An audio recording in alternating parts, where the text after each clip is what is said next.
عام طور پر دیکھیے چیزیں کچھ ایسی ہیں کہ معاشرے کے اندر کچھ ایسے مسائل ہیں کہ جو بالکل یہ کسی اس میں بیان نہیں ہوتے، اور انسان سوچتا ہے کہ اس میں کون سے فقہی احکام ہوں گے، لیکن بہت زیادہ اس قسم کے سوالات جو ہے وہ ہمارے پاس آتے ہیں. تو اس سلسلے میں ایک چھوٹا سا ایک فقہی جو مسئلہ ہے وہ ہم آج اس کو ڈسکس کریں گے، اور وہ ہے چھپکلی سے متعلق فقہی احکام. دیکھیے کہا جاتا ہے کہ پاکستان کی خواتین کی بہادری کے قصے پوری دنیا کے اندر مقصود ہوتے اگر اللہ کاکروچ کو اور چھپکلی کو پیدا نہ کرتا. تو خواتین بہرحال کتنی بھی اس کی کیوں نہ ہو بہادر، بہرحال چھپکلی سے تو سبھی ڈرتی ہیں. تو خواتین کا جو اس لحاظ سے ڈرنا ہے، اچھا مرد بھی بہرحال ڈرتے ہیں، لیکن یہاں تک کہ اس قدر بعض اوقات نڈر بھی ہوتے ہیں. خود میرے ایک رشتہ دار تھے جو باقاعدہ چھپکلی کو ہاتھ سے پکڑ کر چھوڑ دیتے تھے کہ تو کوئی ایسا خاص جانور نہیں ہے جس سے لوگ ڈریں. اور مغربی ممالک میں تو باقاعدہ پیٹس کے طور پر چھپکلیوں کو گھر کے اندر بھی رکھا جاتا ہے، ہر گھر میں تقریباً موجود بھی ہیں. لیکن ہمارا مقصد آج یہ ہے کہ اس سے متعلق کچھ فقہی احکام بیان کریں، اور صرف یہی نہیں، اس سے فائدہ یہ ہوگا کہ بہت سے ضمنی مسائل بھی آپ کو پتہ چل جائیں گے. بہت سے دیکھیے فقہی احکام ہیں، مثلا کیا چھپکلی نجس ہوتی ہے یا نہیں، زندہ چھپکلی، اور کیا چھپکلی کا مردار نجس ہوتا ہے یا نہیں، یا مثلا اگر چھپکلی لباس سے ہمارے مس ہو جائے تو کیا ہمیں اپنے لباس کو پاک کرنا ہوگا یا نہیں، یا چھپکلی ہمارے جسم سے مس ہو جائے تو ہم اپنے جسم کو پاک کر رہے ہیں. یعنی عام طور پر مسئلے سوال پوچھے جاتے ہیں. چھپکلی کا خون نجس ہے یا نہیں. اسی طرح سے مثلا چھپکلی کا پیشاب و پخانہ کسی جگہ ہے لگا ہوا ہے، وہ جگہ یا کپڑا یا لباس وہ نجس ہوگا یا نہیں. اسی طرح سے چھپکلی کو مار کر کوئی غسل کرنا مستحب ہوتا ہے یا نہیں. یہ دیکھیے اس سے متعلق فقہی احکام ہے. عام طور پر لوگ پوچھتے ہیں چھپکلی پانی کی ٹنکی میں گر کر مر جائے تو کیا حکم ہے، یا پانی کی میں ٹنکی میں گری اور وہاں سے نکل کے بھاگ گئی وہ، مثلا اب یہ پانی نجس ہو گیا یا نہیں، یا اس میں گر کر مر گئی تو پانی نجس ہوگا یا نہیں. حالت احرام میں چھپکلی کو مارنے کا مثلا کیا حکم ہے. اسی طرح سے مثلا کھانے میں چھپکلی کا فضلہ یا چیز گر جائے تو اس سے کیا ہوتا ہے، اور چھپکلی کو مارنے کی کیا کوئی ترغیب روایات کے اندر دلائی گئی ہے یا نہیں، اور کیا چھپکلی کو مارنا مستحب ہے یا نہیں. اس طرح کی بہت ساری چیزیں، چھپکلی کو مارا کیسے جائے. اسی طریقے سے مثلا کچھ روایات ایسی ہیں کہ دشمنان اہل بیت چھپکلی کی شکل میں مسخ ہو کر دنیا سے جاتے ہیں. تو اب یہ بہت سارے فقہی احکام ہیں، اس پہ ہم جلدی اس کو جو ہے وہ ذکر کریں گے. چھپکلی کو مارنا کیا جائز ہے؟ آج کل دیکھیے وہ انجمن انسداد بے رحمی جانوران اور یہ سب کچھ ہو گیا ہے کہ یہ تو بالکل ایک نیچرل چیزیں ہیں، انہیں مارا کیوں جا رہا ہے. تو چھپکلی کو مارنا فقہی اعتبار سے بالکل جائز، یعنی بالکل آپ کو نہیں بھی نقصان پہنچا رہی، گھر کے باہر کے ایریا کے اندر ہے تب بھی آپ اس کو مار سکتے ہیں، اس میں کوئی حرج نہیں ہے. کوئی یہ جانور پر ظلم کرنے کے اس میں معنوں میں نہیں اس کو لیا جائے گا. تو چھپکلی کو مارنا جائز ہے. اچھا کیا چھپکلی کو مارنا مستحب ہے؟ تو اس کا جواب ہے کہ دیکھیے چھپکلی کو مارنے میں ثواب ہے، اس کو تو علماء فرماتے ہیں، لیکن چھپکلی کو مارنا مستحب حکم خدا کے طور پر مستحب قرار دیا جانا یہ ثابت نہیں. بعض روایت میں ثواب بتایا گیا ہے لیکن اس کو مستحب نہیں قرار دیا جا سکتا. مستحب کے معنی کہ ابھی آپ نے سنا بھائی مستحبات پہ بہت زیادہ عمل ہونا چاہیے تو آپ نے کہا کہ چلیں پورے گھر کی آج میں چھپکلیاں اس مستحب کو میں ثواب لوں گی. تو ثواب ضرور ہے، ملتا ہے، وہ بھی اس کی آگے چل کر تفصیل بیان ہوگی. روایات میں اس بات کا ذکر آیا ہے، لیکن اتنا ثابت شدہ حکم نہیں ہے کہ جس سے اس کو مستحب حکم شرعی قرار دیا جا سکے. دیکھیے چھپکلی ویسے تو یہ تقریباً ایک طرح کی چھپکلیاں نہیں ہوتی، 600 اقسام ہیں چھپکلی کی. عربی میں اس کو وزغ کہا جاتا ہے، وزغ، یا ابو بریس بھی کہتے ہیں اس کو، چھپکلی کو ابو بریس. اور فارسی میں اس کو مارمولک کہا جاتا ہے، اور اردو میں تو چھپکلی، انگریزی میں لیزرڈ وغیرہ. تو کیا روایات میں چھپکلی کو مارنے کی کوئی ترغیب آئی ہے؟ دیکھیے روایات میں یہ بات آئی ہے کہ انا رسول اللہ صلی اللہ علیہ وآلہ وسلم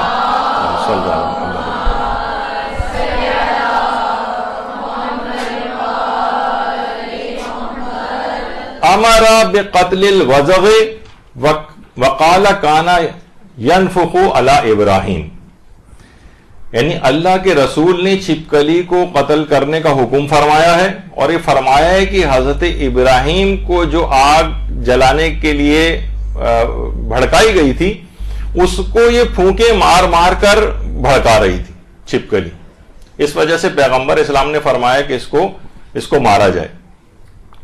یہ روایات بخاری اور مسلم میں بھی آئی ہیں، ہمارے ہاں بھی بہار الانوار کی 61ویں جلد کے اندر یہ روایات موجود ہیں، اور تفسیر در منصور وغیرہ میں بھی ہیں۔ باقاعدہ روایت میں ترغیب دلائی گئی ہے اور کہا گیا ہے کہ اس کو مارنا ایسے ہی جیسے شیطان کو مارنا۔ تو دیکھیے جب حضرت ابراہیم کو پھینکا جا رہا تھا تو ہوائیں چلانے پہ معمور جو فرشتہ ہے وہ آ گیا تھا مدد کے لیے، اور کہا تھا اس کو بھی روکا گیا کہ نہیں تمہاری بھی مدد کی ضرورت نہیں، اور بارش برسانے والا جو فرشتہ ہے وہ بھی مدد کے لیے آ گیا تھا۔ حتیٰ کہ مینڈک کے متعلق بھی روایت کے اندر آیا کہ وہ اپنے منہ میں پانی لالا کے آگ کو بجھا رہا تھا۔ تو اسی طریقے سے کچھ ایسے تھے کہ جو اس آگ کو بھڑکانے کے لیے آئے تھے، ان میں ایک چھپکلی بھی تھی روایت میں۔ تو پھر جبریل کی بھی وہ بھی آئے کہ میں آپ کی مدد کروں، تو انہوں نے کہا کہ نہیں، میرا پروردگار میرے حال سے جو زیادہ واقف ہے۔ اچھا، تو بہرحال اس کو مارنے کا حکم تو اس لحاظ سے روایات کے اندر موجود ہے۔ اس کو کیسے مارا جائے؟ ظاہر ہے آپ کے دماغ میں فوراً جھاڑو کی شکل آئی ہوگی، جھاڑو سے مارا جائے، تو یہ کوئی ضروری نہیں ہے، اس کو کسی بھی طرح سے مارا جا سکتا ہے، اسپرے بھی کیا جا سکتا ہے، کوئی کیمیکل بھی اس کے اوپر ڈالا جا سکتا ہے، اور کچھ چیزیں اور ابھی آگے چل کر بھی بیان ہوں گی۔ ظاہر ہے جب چیز چھپکلی کے متعلق ہے تو آپ کو ساری باتیں بتانی پڑیں گی کہ کیا اس کے لیے کرنا چاہیے، کیونکہ روایت میں اس کو ثواب بھی ذکر ہوا ہے۔ بعض روایات کہتی ہیں کہ 7 نیکیوں کا ثواب چھپکلی کو مارنے سے ملتا ہے، 7 نیکیوں۔ اچھا، کچھ روایت میں جس میں سانپ کو مارنے سے 7 نیکیوں کا ثواب ہے اور چھپکلی کو مارنے میں 1 نیکی کا ثواب ہے، لیکن کچھ روایت صرف چھپکلی کے لیے بھی 7 نیکیوں کا ثواب ذکر ہوا ہے۔ بلکہ یہاں تک ذکر ہوا ہے روایات کے اندر کہ پہلی ضرب جب اس کو لگائی جاتی ہے، ایک ہی ضرب میں اگر اس کو مار دیا جائے تو 100 نیکیوں کا ثواب ملتا ہے، اور اگر 2 ضربوں میں اس کو مارا جائے تو 70 نیکیوں کا ثواب ملتا ہے، اور 3 ضربوں کی اگر ضرورت پیش آ جائے تو پھر 70 سے کم نیکیاں ملتی ہیں۔ یعنی جس قدر زیادہ قوت کے ساتھ پہلی ہی ضرب میں اس کو مار دیا جائے ثواب زیادہ ذکر ہوا۔ تو البتہ خود آیت اللہ سیستانی نے اس بات کو لکھا ہے کہ سنی اور شیعہ تمام روایات کے اندر اس کا ثواب ذکر ہوا ہے، البتہ سند کے اعتبار سے وہ روایات اتنی قوی نہیں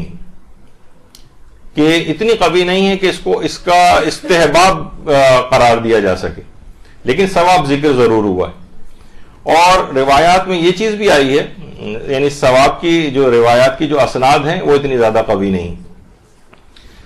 البتہ دشمنان اہل بیت کا چھپکلی کی صورت مسخ ہو کر مرنا یہ بھی روایات کے اندر آئے۔ بعض ناصبیوں جو دشمنان اہل بیت تھے تو ان کے لیے تو معصومین نے وزغ ابن الوزغ، چھپکلی ابن چھپکلی کا لقب بھی ان کے لیے جو ہے وہ قرار دیا ہے۔ تو مستدرک الوسائل جو ہے ہماری کتاب، اس کی 9ویں جلد کے اندر حشرات کو مارنے پر روایات موجود ہیں، خواہ وہ تکلیف نہ بھی پہنچائے۔ مثلا کوئی مچھر تکلیف نہیں آپ کو پہنچا رہا ہے تب بھی آپ اس کو مار سکتے ہیں، مکھیاں بظاہر کوئی تکلیف نہیں پہنچا رہی، گھر کے باہر کے صحن میں موجود ہیں، لیکن آپ ان کو تب بھی مار سکتی ہیں۔ تو ایسا کوئی اس کے اندر مسئلہ نہیں جو آج کل بہت زیادہ، جیسے میں نے کہا کہ انجمن انسداد بے رحمی جانوران وغیرہ کی جو تنظیمیں بنی ہوئی ہیں وہ کہتی ہیں بھائی بلا وجہ ان چیزوں کو نہ مارا جائے، تو فقہی اعتبار سے کوئی اشکال نہیں۔ اب ایک سوال اس میں یہ ہوتا ہے کیا زندہ چھپکلی نجس ہے؟ مثلا ہمارے جسم پہ، کپڑوں پہ، کسی برتن وغیرہ پہ چلتی ہوئی جائے، تو جواب یہ ہے کہ چھپکلی بذات خود پاک ہے چھپکلی، کوئی مسئلہ نہیں ہے۔ یعنی اگر چھپکلی ہمارے جسم سے مس ہو جائے تو ہم اپنے جسم کو پاک نہیں کرنا ہے، یعنی پاک کرنا واجب نہیں۔ ویسے حفظان صحت کے مطابق اپنے آپ جسم کو دھو لیں یا صاف کر لیں تو اس کے اندر کوئی حرج نہیں ہے، لیکن جسم پر سے اگر ہماری مس ہو جائے، ٹچ ہو جائے، چاہے گیلی حالت میں ہو چاہے سوکھی حالت میں، اس سے کوئی فرق نہیں پڑتا۔ لوگ عام طور پر دماغ میں سوچتے ہیں کہ جیسے کتے کا مسئلہ ہے، وہ اس کا مسئلہ نہیں۔ یعنی کتا اگر گیلا ہمارے جسم سے مس ہو جائے تو وہ تو یعنی ہمیں نجس کر دیتا ہے، لیکن اگر خشک اگر ہو کتا وہ جسم اور یا لباس سے ٹچ ہو جائے, لوگ کہتے ہیں ہم گزر رہے تھے کتا بھاگا ہوا ہے جسم سے ٹکرا کر چلا گیا, تو کیا ہم اپنے کپڑوں کو پاک کرنا ہے؟ جواب ہے کہ نہیں, پاک نہیں کرنا ہے. اگر وہ گیلا نہیں تھا یا آپ کا جسم یا کپڑا گیلا نہیں تھا, یعنی درمیان میں کوئی رطوبت نہیں تھی, تو کتے سے بھی فرق نہیں پڑتا. تو بہرحال کیونکہ یہ چھپکلی کا معاملہ ہے, تو چھپکلی خواہ گیلی ہو خواہ سوکھی ہو, کسی بھی صورت میں جسم سے یا کپڑے سے ٹکرا جائے تو اس سے کوئی فرق نہیں پڑتا. اسی طریقے سے لباس سے مس ہو جائے, جسم سے مس ہو جائے, یا ہمارے بستر وغیرہ پر چلتی ہوئی چلی جائے, تو ہمیں اس کو پاک نہیں کرنا ہے, یعنی پاک کرنا واجب نہیں. اچھا, البتہ یعنی بہت سے تو کچھ ایکسپیرینسز ایسے ہوئے آج تک میرے سوچ کے اس میں رونگٹے کھڑے ہوتے ہیں کہ دیکھیے ایک دفعہ حج کی سعادت حاصل ہوئی تو میدان مینا میں آپ کو پتا ہے کہ خیمے لگے ہوتے ہیں, اور اب تو وہاں پر خیموں کے اندر, ایک ہی خیموں کے اندر اتنی زیادہ تعداد کے اندر لوگ موجود ہوتے ہیں, تو بہت صاف ستھری حالت میں اس وقت ہے جب سب لوگ یہاں پر آ کر جمع ہوتے ہیں, اپنے اپنے کمبلوں کو کھولتے ہیں. اچھا, یہ پورا سال آپ کو پتا ہے کہ میدان مینا بالکل اسی طریقے سے رہتا ہے, ایک صحرا ٹائپ کا ایک جگہ ہے, وہاں پر یہ چند دنوں کی, صرف 3 دنوں کی ایک بستی یا 5 دنوں کی بستی جو ہے وہاں پر بسائی جاتی ہے, اور تو وہاں کیڑے مکوڑے حشرات الارض وغیرہ بھی ہیں, بعض اوقات سانپ وغیرہ بھی کبھی کبھار نکل آتے ہیں. اور تو بہرحال اے سی وغیرہ لگے ہوئے ہیں, لوگ کمبل وغیرہ اوڑھ کے لیٹے ہوتے ہیں, میں بھی لیٹا ہوا تھا اسی طریقے سے کمبل اوڑھ کے, اور سب لوگ بھی موجود تھے. جب نمازوں کا وقت ہوتا ہے تو یہ سب ہٹا دیے جاتے ہیں کہ سب اپنے اپنے کمبل ہٹائیں اور ایک جگہ پہ جمع کریں تاکہ نماز یہاں پہ پڑھی جا سکے. اب جیسے ہی میں نے اس کو ہٹایا تو ہٹاتے ہی ایک ہرے رنگ کی ایک بہت بڑی قسم کی چھپکلی, میں نے جو پتہ نہیں کب سے میرے ساتھ ہی کمبل کے اندر موجود تھی, وہ نکل کے جو ہے وہ بھاگتی ہوئی گئی وہاں سے. تو بہرحال یہ اس طرح سے بعض اوقات چیزیں ہوتی ہیں کہ اگر جسم لباس یا اس کے اوپر ہو تو بہرحال نجس نہیں کرتی. چھپکلی اگر برتن میں گر جائے تو اس برتن کو بھی پاک کرنا واجب نہیں. حفظان صحت کے مطابق آپ اس کو اس میں پانی وانی ڈال کے اس کو اچھی طریقے سے صاف کریں, وہ الگ بات ہے, لیکن پاک کرنا برتن کے اندر بھی جو ہے یہ واجب نہیں ہوتا ہے. اچھا, اسی طرح سے چھپکلی اگر مثلا پانی کی ٹنکی میں گر جائے, اور پانی کی ٹنکی میں یک تو ہے کہ پانی کی ٹنکی میں گری اور اس کے بعد باہر نکل گئی, تو بھی پانی کو بھی نجس نہیں کرے گی وہ. حتیٰ کہ اگر پانی کے ٹنکی کے اندر گر کر مر جائے اور آپ نے بعد میں چھپکلی کو نکال کر پھینک بھی دے تو پانی بھی نجس نہیں ہے, حتیٰ کہ اس سے وضو غسل وغیرہ بھی سب جائز ہے. عام طور پہ یہ بھی لوگ بہت پوچھتے ہیں. یہ الگ بات ہے کہ آپ کہیں گے حفظان صحت, وہ میں بار بار کہہ رہا ہوں کہ حفظان صحت کے مطابق ٹھیک ہے, اس پانی کو آپ پھینک دیں, کیوں اپنے آپ کو جو ہے اس کے اندر مبتلا کریں. یعنی جس طرح کہا جاتا ہے کہ اس کا معاملہ بالکل مچھلی کی طرح سے, مچھلی بھی اگر مچھلی کا مردار جو ہے وہ نجس نہیں ہوتا ہے, تو مچھلی کا مردار نجس نہیں ہے, اسی طریقے سے چھپکلی کا مردار بھی نجس نہیں. حالت احرام میں بھی ایک مسئلہ ہوتا ہے. حالت احرام میں جیسے میں نے کہا کہ وہاں پر اس قسم کی چھپکلی آ گئی, تو کیا یہ محرمات احرام میں سے؟ آیت اللہ سیستانی جو ہیں وہ سانپ اور بچھو کو تو مارنا جائز قرار دیتے ہیں, کیونکہ بہرحال وہ نقصان پہنچانے والی چیزیں ہیں, لیکن فرماتے ہیں کہ چھپکلی کو مارنا جائز نہیں حالت احرام میں. تو میدان عرفات میں انسان حالت احرام میں ہوتا ہے, تو حالت احرام میں چھپکلی کا مارنا ٹھیک ہے, بھگا دیں اس کو یا کچھ کا خود ہی وہ بھاگ جائے, لیکن وہ کہتے ہیں کہ چھپکلی کو حالت احرام میں نہیں مار سکتے, سانپ بچھو کو مار سکتے ہیں. اور بالفرض اگر کسی نے مار دیا تو 1 مٹھی طعام کفارہ دے گا, وہ 1 مٹھی آٹا وہ کفارے کے طور پر دے. آقا خوئی بھی یہ بات فرماتے تھے کہ ناجائز ہے چھپکلی کو مارنا, البتہ اگر اذیت کا سبب بن رہی ہے تو پھر مار سکتے ہیں, لیکن اذیت کا سبب بن رہی ہے مار سکتے ہیں, اگرچہ گناہ گار نہیں ہے لیکن پھر بھی 1 مٹھی طعام کفارے کے طور پہ دینا پڑے گا. جیسے کہا جاتا ہے کہ جناب مجبوری ہو جائے, اب تو خیر دیکھیے حج میں اس طرح کی زبردست قسم کی بسیں موجود ہوتی ہیں جس کی چھت پہ نہیں بیٹھ سکتے. پہلے زمانے میں چھت پہ بیٹھنے کی سہولت تھی, تو آقا خوئی اور دیگر علماء کے جو مقلدین تھے وہ دن میں خاص طور پر بند گاڑی کے سفر, آقا خوئی تو رات میں بھی بند گاڑی کے سفر کو کہتے تھے کہ جائز نہیں, تو اس میں جو افراد اس کی چھت پر بیٹھ سکتے ہوں وہ چھت پر بیٹھتے تھے, پہلے والی جو بسیں ہوتی تھی. لیکن اس کے بعد اب جو ہے بہرحال وہ گنجائش ختم ہو گئی ہے, اب وہ چھت پہ بیٹھنا غیر قانونی ہے, تو مجبوراً ان کو اتار کے, اگر کوئی بیٹھ بھی جائے تو زبردستی اس کو اتار کے اندر گھسایا جائے گا. وہ بند گاڑی کا سفر تو اگرچہ یہ مجبور ہے, اس کو بیٹھنے ہی نہیں دیا جا رہا, تو اس صورت میں بھی کفارہ اس کو دینا پڑتا ہے. تو بہرحال چھپکلی کا بھی یہ مسئلہ ہے کہ چاہے وہ مجبور ہو جائے مارنے پر اس کو، لیکن تب بھی اس کو ایک کفارہ جو ہے وہ دینا پڑے گا.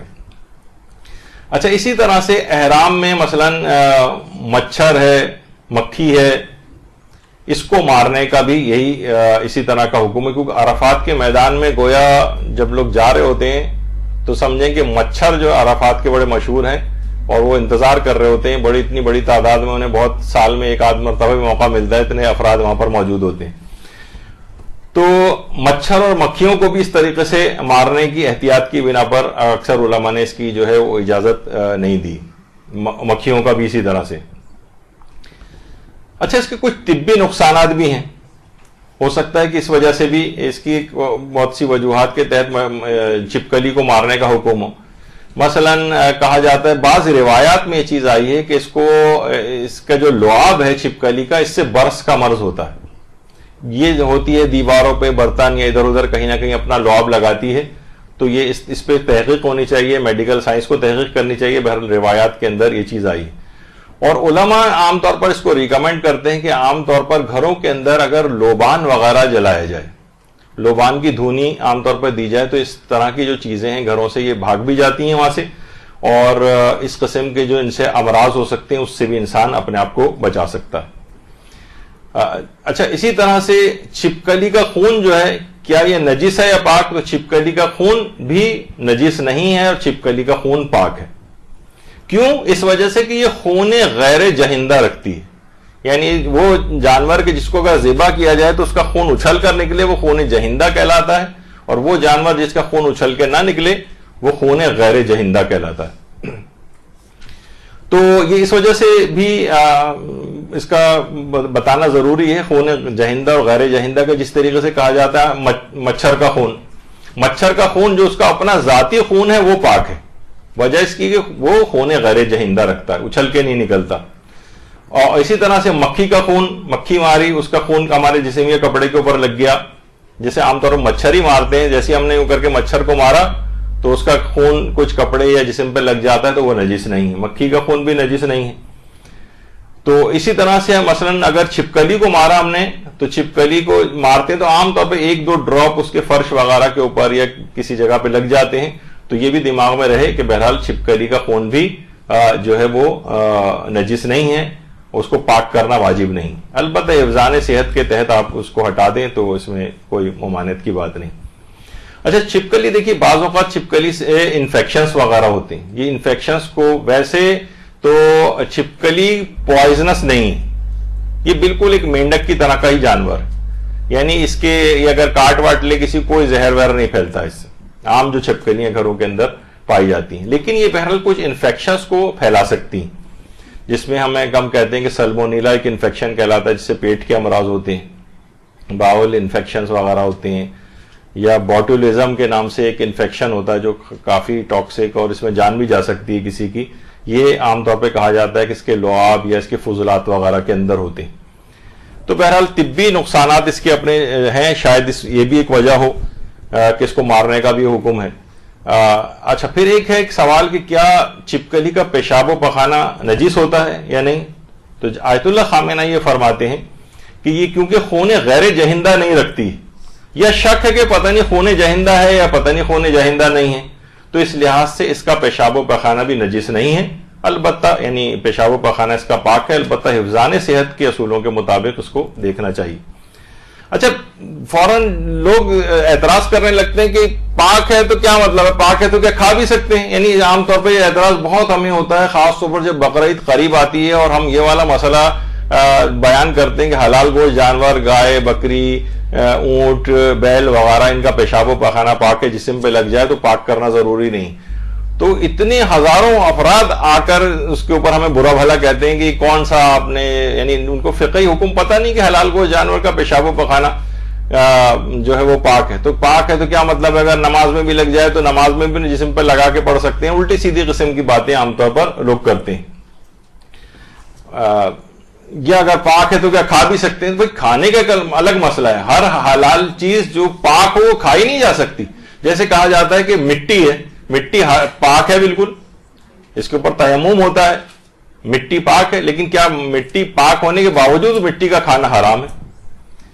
تو بہرحال آیت اللہ خامنہ یہ فرماتے ہیں کہ اگر اس کا پیشاب و پخانہ لگ جائے تو وہ پاک ہے۔ آیت اللہ سیستانی فرماتے ہیں کہ چھپکلی کا پخانہ تو پاک ہے، لیکن اس کا پیشاب، بلکہ خالی چھپکلی نہیں، جتنے بھی خون غیر جہندہ رکھتے ہیں اور حرام گوشت ہیں، احتیاط واجب کی بنا پر ان کا پیشاب نجس ہے، اور احتیاط اسی میں ہے کہ اس سے اجتناب کیا جائے۔ تو یہ اس میں خاص اس کا ایک پہلو تھا، اس لحاظ سے کہ اس کا پیشاب و پخانہ بھی اس کی آیت اللہ خامنہی کے نزدیک نجس نہیں ہے، اور آیت اللہ سیستانی کے نزدیک اس کا پیخانہ نجس نہیں ہے، لیکن احتیاط واجب یہ ہے کہ اس کے پیشاب سے اجتناب کیا جائے۔ اچھا، بعض روایات میں چھپکلی کو مار کر غسل کرنے کا ایک مسئلہ بیان ہوا ہے۔ کیا چھپکلی کو مار کر غسل کرنا مستحب ہے؟ امام خمینی یہ بات بیان فرماتے تھے کہ کشتن مارمولک غسل نہ دارد، کوئی اس کو مارنے سے کوئی غسل وغیرہ کرنا، اس کا کوئی غسل نہیں ہے اسلام میں، یعنی یہ جو بات لوگوں کے اندر مشہور ہے، آیت اللہ امام خمینی کے نزدیک اس کا کوئی غسل نہیں۔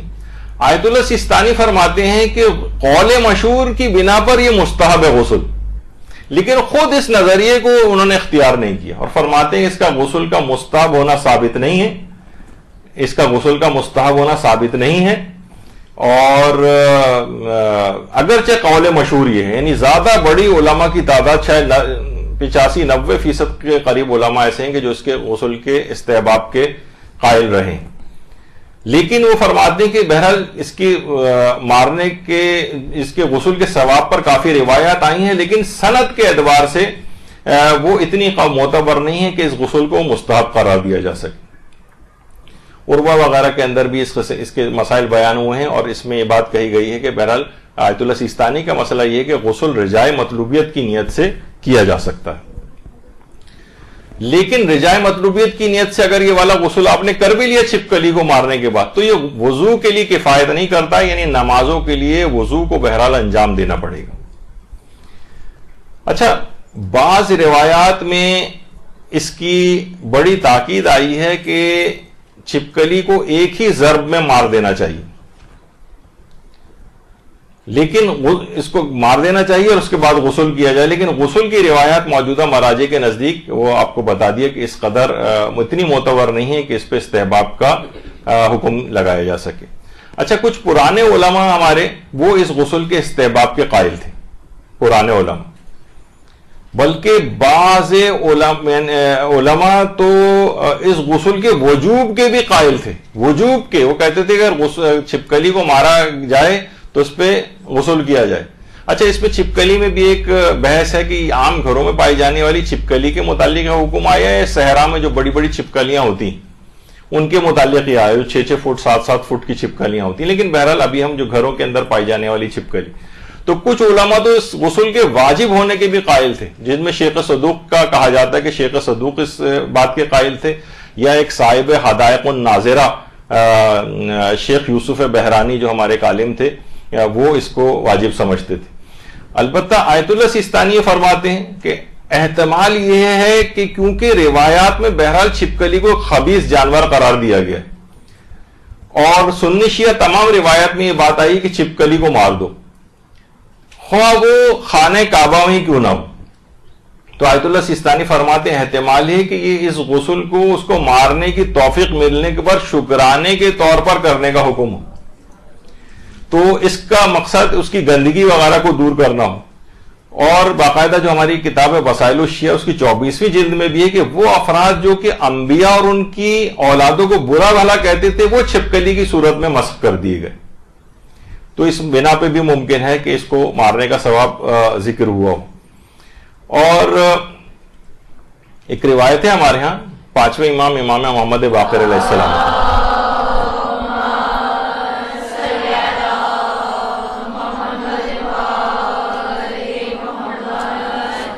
اصول کافی میں ایک دیوار پر چھپکلی بیٹھی ہوئی تھی اور بار بار اپنی زبان کو باہر نکال رہی تھی، تو تو امام کے اپنے اصحاب کے ساتھ بیٹھے ہوئے تھے. امام نے فرمایا کہ تمہیں معلوم ہے کہ چھپکلی منہ کھول کے بار بار کیا کہہ رہی ہے؟